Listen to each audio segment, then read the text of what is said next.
মির্জা আব্বাস ভাই কামান্দা গেছেন, একদিকে মির্জা ফখরুল আর একদিকে মির্জা আব্বাস, দুই দিকে দুই মির্জা বিরামহীনভাবে সোশ্যাল মিডিয়ার পিছে লাগিছে। বিএনপির Mirza to the power square, এদের সঙ্গে আমাদের বিরোধটা অনিবার্য ছিল, মানে সোশ্যাল মিডিয়া। আপনার দলের লোকেরা ভোটের কথা বলে, ভোটের কথা গপ্প শুনে না আমাদেরকে। নমিনেশন কিনতে হয় পার্টি থেকে, চান্দা দিয়া, তারপরে টাকা ছিটায় ভোট কিনতে হয়, কেন্দ্র দখল করতে হয়, জাল ভোট দিতে হয়, এই দিয়েই চলছে এতদিন। ভোটের শক্তির রোয়াব দেখায়েন না, ওই রোয়াব আমরা ফুটে করে দিতে পারি। জুলাই বিপ্লবের আকাঙ্ক্ষা ছিল এই বন্দোবস্তের পরিবর্তন, সত্যিকারের মেধাবীদের দিয়ে রাষ্ট্র চালানো। আপনার কোনো স্কিল নাই মন্ত্রী হওয়ার, আপনার রাষ্ট্র জিনিসটাই বোঝেন নাই, আপনি রাজনীতিও বোঝেন নাই। ক্ষমতা আপনার কাছে টাকা উপার্জনের মৌকা, আর কিচ্ছু না। মির্জা ফখরুল বলছেন আমরা কোথায় নিয়ে যেতে চাই দেশকে, শুনেন। সোশ্যাল মিডিয়াতে কিছু নতুন নতুন, আমি বলি কুতুব আবির্ভূত হয়েছে। তারা বাংলাদেশকে কোথায় নিয়ে যেতে চায় আমি জানি না। আমরা দেশ থেকে ফ্যাসিবাদের সমস্ত কলঙ্ক চিহ্ন মুছবো, আমরা বাংলাদেশে ভারতের তালুকদারি বন্ধ করব, চিরতরে আমরা বাংলাদেশে একটা সাম্যের ইনসাফের রাষ্ট্র করব। আপনারা মির্জা ফখরুল সেই স্বপ্নের সামনে বাধা হয়ে দাঁড়ায় আছেন। আমরা দেশ থেকে ফ্যাসিবাদের সমস্ত কলঙ্ক চিহ্ন মুছবো, আমরা বাংলাদেশে ভারতের তালুকদারি বন্ধ করব, চিরতরে আমরা বাংলাদেশে একটা সাম্যের ইনসাফের রাষ্ট্র করব। আপনারা মির্জা ফখরুল সেই স্বপ্নের সামনে বাধা হয়ে দাঁড়ায় আছেন। দেশের জনগণ জানে, বুঝতে পারে প্রফেসর ইউনূসকে কেন তাড়ানোর চেষ্টা করতেছেন, কেন দ্রুত নির্বাচন চান। জুলাই আগস্ট বিপ্লবের মধ্যে দিয়ে যে নতুন বাংলাদেশ গড়ার স্বপ্ন আমাদের তরুণ প্রজন্ম দেখতেছে, সেই নতুন বাংলাদেশে মির্জা আব্বাসদের রাজনৈতিক নেতৃত্ব মূল্যহীন হয়ে পড়ছে। যেই বয়সে অবসরে যাওয়া উচিত, সেই বয়সে তার চাইতে অল্প বয়সের লোকদের সাথে দ্বৈরতে লিপ্ত হওয়ার চেষ্টা করাটা নিরেট বোকামি। এই বোকামির মূল্য দিতে হবে মির্জা আব্বাসকে। সরি মির্জা আব্বাস ভাই, আপনার রাজনীতি থেকে অবসরটা গৌরবময় হইতে পারত, আনন্দময় হইতে পারত। আপনি লজ্জার অপমানের সঙ্গে বিদায় নেবেন, কি আর করা। কাউকে শয়তানে কখনো লাড়ে চারে, আপনারও শয়তানে লাড়ছে। আমি কিন্তু মির্জা আব্বাসকে কিছুই বলি নাই। উনারা কেউ সরে বাচ্চা বলে গালি দিছে, আমি জানতাম না কে গালি দিছে। ওইটা প্রথম শুনি মির্জা ফখরুলের মুখে। উনি বলতেছেন মির্জা আব্বাসকে সরের বাচ্চা বলছে, কত খারাপ কাজ করিছে। মির্জা ফখরুল আর মির্জা আব্বাস কিন্তু বিরোধ আছে, রাজনৈতিক বিরোধ আছে, এক গ্রুপে না। কিন্তু তারা যারা বিএনপি করেন তারা জানেন। কিন্তু মির্জা ফখরুল তো ছাত্র ইউনিয়ন করার লোক, উনি গিরিঙ্গি কেমন করে করতে হয় এটা ভালো জানেন। উনি কায়দা করে মির্জা আব্বাসকে সামনে দিয়ে দিলেন আমাদের। আর মির্জা আব্বাস ভাই কিছু বুঝা না বুঝা আইসা শুরু করলেন ব্যাটিং করা। মানে যে গালিটা মির্জা ফখরুল দিতে পারবে না, সেটা মির্জা আব্বাসকে দিয়ে দেওয়াইলেন আর কি। এটা গিরিঙ্গি আর কি, ছাত্র ইউনিয়নের গিরিঙ্গি। আমি বুঝতে পারি এই সমস্ত। আচ্ছা মির্জা আব্বাস ভাই, আপনি বলেন আমি কি ভুলটা বলছি? আমি বলছি বারাক ওবামা যখন আমেরিকার প্রেসিডেন্ট, তখন তাকে ফিলিপাইনের প্রেসিডেন্ট বেশ্যার বাচ্চা বলে গালি দিছিল। আর বারাক ওবামা সেটাকে হজম করছে। আপনি একজন পলিটিশিয়ান হয়ে সেটা হজম করতে পারবেন না কেন? আমি তো নিউজটা দেখাইছিলাম, আমি তো মিশা নিউজ দেখাই নাই, তাই না? আপনি গালি খাইতে চান না, তাহলে রাজনীতিতে আসছেন কেন? মসজিদের ইমাম হন, কেউ গালি দিবে না। হিমালয়ে গিয়ে সন্ন্যাসী হন, কেউ গালি দিবে না। নবী রসুলদের গালি দেয় মানুষ, আল্লাহর খোদাকে গালি দেয় মানুষ। আপনি কোন বালেশ্বর বাল হরিদাস পালাচ্ছেন, আপনারা গালি দেওয়া যাবে না? প্রেসিডেন্ট ম্যাকরনের তো থাপ্পড় মারে, আপনি চর থাপ্পড় খাবেন, আপনারা রাজনীতিবিদরা গালি খাইবেন। এটা সহ্য করতে হবে, এটাই নতুন বাংলাদেশ। এবার আসেন আমরা ওনার বক্তব্যটা আলাদা আলাদা করে শুনি। জারজ মিল্টন বকা দিয়েছে আমাকে, সেটাকে সমর্থন করেছে পিনাকি। অর্থাৎ জারজ মিল্টন যে ভাষা আমাকে বকা দিয়েছে, পিনাকি সমর্থন করেছে। আমি বলতে চাই যে ওরা সবাই একই বংশের, একই গোত্রের সন্তান। কোনো ভদ্রলোককে এভাবে গালি দিতে পারে না। আমি ঢাকার মানুষ, আমি ইচ্ছে করলে ওরা যে ভাষা গালি দেয় তার চেয়ে জঘন্য ভাষা গালি দিতে পারি। কিন্তু আমার বাপ মা, আমার পরিবার এটা আমাকে শেখায় নাই। ওরা যেটা বলছে এবং বলেছে এটা ওদের পরিবার থেকে শেখানো, ওরা ওই পরিবার থেকে করে আসছে, শুকরের জাত। এটা নিয়ে বিশ্বব্যাপী আমার দেশে এবং বিদেশে আমার কিছু ভাইয়েরা আছে যাদের বাপ মায়ের কোনো ঠিক আছে বলে আমার মনে হয় না, যাদের অ্যাকচুয়ালি জন্মের ঠিকানা আছে বলে আমার মনে হয় না। ওদের কথা বলার স্বাধীনতা আছে, ওরা আমাকে গালিগালাজ করার স্বাধীনতা আছে, আর আমি একটা সত্যি কথা বলতে পারবো না, সেই স্বাধীনতা আমার নাই। উনি বলছেন জন্মের ঠিক নাই। আব্বাস ভাই, দুনিয়া সব প্রাণী একই পদ্ধতিতে জন্মায়, আর একটা পদ্ধতি আছে টেস্ট টিউব বেবি, ওইখানে কেউ কাউরে লাগায় না। তো ঠিক পদ্ধতি কোনটা মির্জা আব্বাস ভাই? আর আপনি কোন পদ্ধতিতে জন্মাইছেন? আর আপনি যে পদ্ধতিতে জন্মাইছেন সেটা যে ঠিক, সার্টিফিকেট আপনারা কে দিছে? হ্যাঁ, তবে আপনি দাবি করতেই পারেন যে আপনারে যারা গালি দেয় তারা বৈধ বাবা মায়ের সন্তান না। আমার অনুমান আপনি সেটাই বলছেন, বৈধ পিতামাতার সন্তান না হইলে সে গালিবাজ হয়। আপনার এই অনুমানেরও কোনো ভিত্তি নাই। আপনার কি জানা আছে যে লিওনার্দো দা ভিঞ্চি, হ্যাঁ চেনেন? চেনেন? আপনার চেনার কথা না অবশ্য, ও বৈধ পিতামাতার সন্তান না কিন্তু। এমনকি শেক্সপিয়ার চিনেন? আপনার চেনার কথা না। চার্লস ডিকেন্স চিনেন? আলেকজান্ডার দ্য গ্রেট, কেউই বৈধ পিতামাতার সন্তান না। এর নাম শুনেছেন? বাক, হ্যাঁ মিউজিশিয়ান, শুনেছেন তার কোনো মিউজিক? শোনার কথা না আপনার।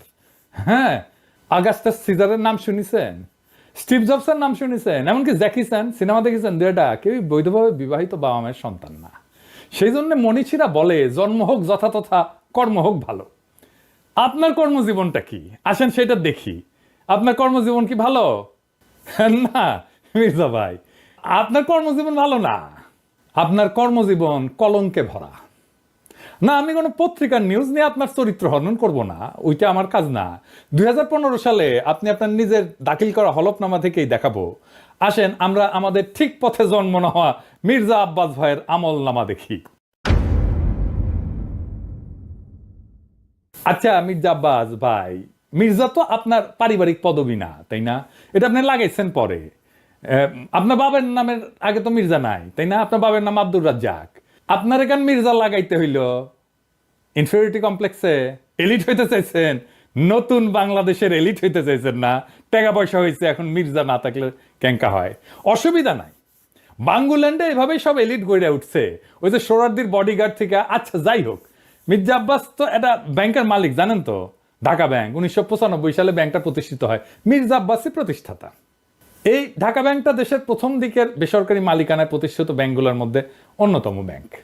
কোনো সমস্যা হয়নি। অনেক ব্যাংকের সমস্যা হয়েছে, জয় বাংলা হয়ে গেছে হাসিনার আমলে। মির্জা আব্বাসের ব্যাংকের কোনো সমস্যা হয়েছে? হয় নাই। হ্যাঁ, তো ব্যাংক প্রতিষ্ঠার টাকা পেলেন কেমনে মির্জা আব্বাস ভাই? আপনার ফ্যামিলি কি জমিদার ছিল? আপনার আব্বা কি করতেন? আসেন আমরা এবার দেখি ওনার আব্বা কি করতেন।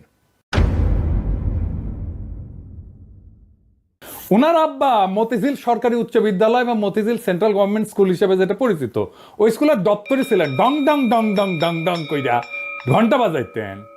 কি মির্জা আব্বাস ভাই, খারাপ লাগলো? হ্যাঁ, দপ্তরের কাজ খারাপ না, সম্মানের কাজ। কিন্তু আপনি যে কাজ করতেছেন সেটা সম্মানের না। দপ্তরের কাজের পাশাপাশি আপনার ওই স্কুলের সামনে মসজিদের সাথে একটা ছোট্ট পুরীর দোকান ছিল। পুরি বানাইতেন আপনার আব্বা, ওই পুরীর দোকান চালাইতেন। ওই সিপার পুরীর দোকানের জমিটাও ছিল রেলের। এখনো আপনি রেলের জায়গা দখল করে বাসা বানায় বসবাস করছেন। হয়তো পরের জায়গা পরের জমি, ঘর বানাইয়া আমি রই, আমি তো ভাই জমির মালিক নই। দপ্তরে থাকাটা কোনো অপরাধ না, লজ্জারও না। কিন্তু ওই অবস্থা থেকে ব্যাংক মালিক হওয়ার জার্নিটা আমরা বুঝা দেখতে চাই। কেমনে বাংলাদেশের এলিট তৈরি হয়েছে, কেমনে বাংলাদেশের পলিটিশিয়ানরা তৈরি হয়েছে, কেমনে বাংলাদেশের রাজনীতিতে দুর্বৃত্তায়ন হয়েছে।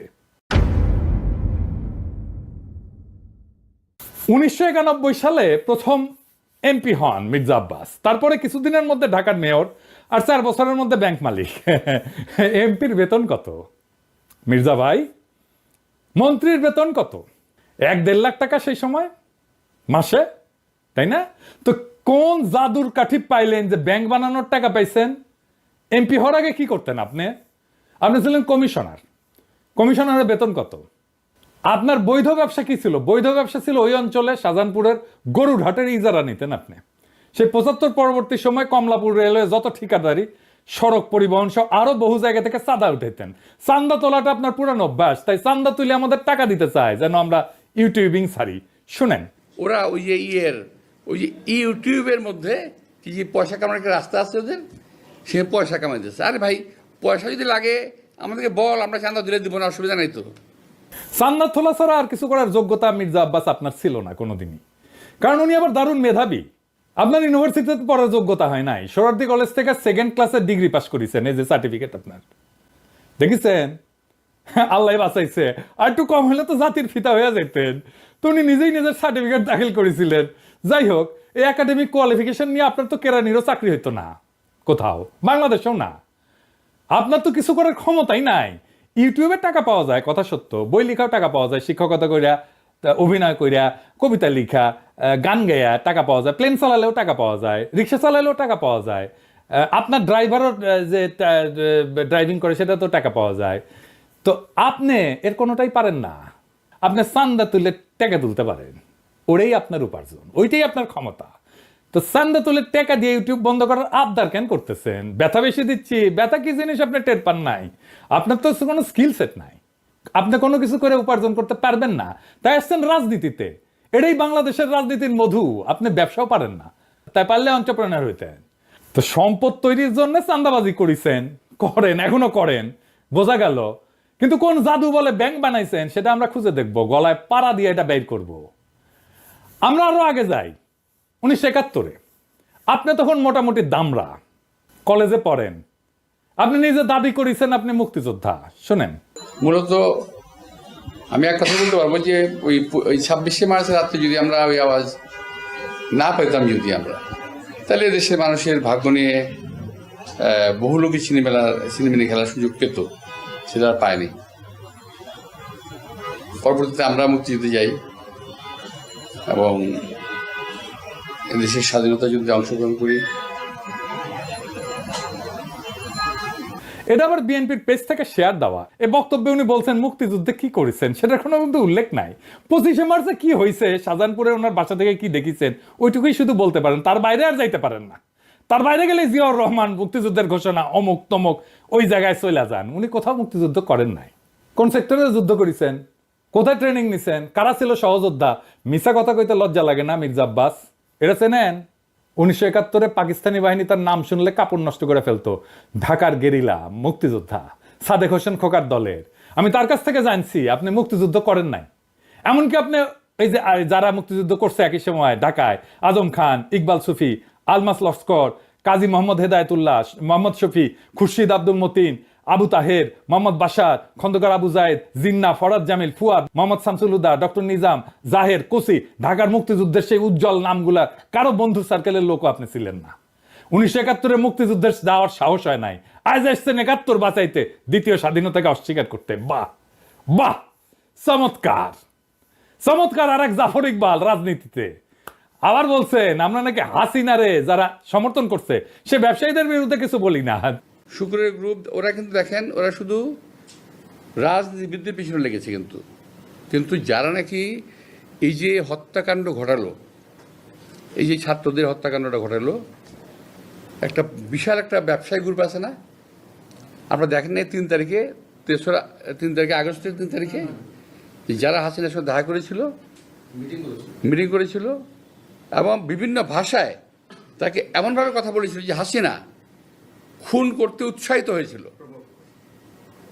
তাদেরকে এমনভাবে প্রভোগ করা হয়েছিল যে হাসিনাকে খুন করতে উৎসাহিত করা হয়েছে। সেই লোকগুলোর সম্বন্ধে তারা কিছু বলে না, তারা কিছুই বলে না, তার মুখে কোনো শব্দ নাই। তো মির্জা আব্বাস কি শুক্রে 8 দিন হইলে আমার ভিডিও দেখেন, তিনি কি কাউরে ছাড়িছে?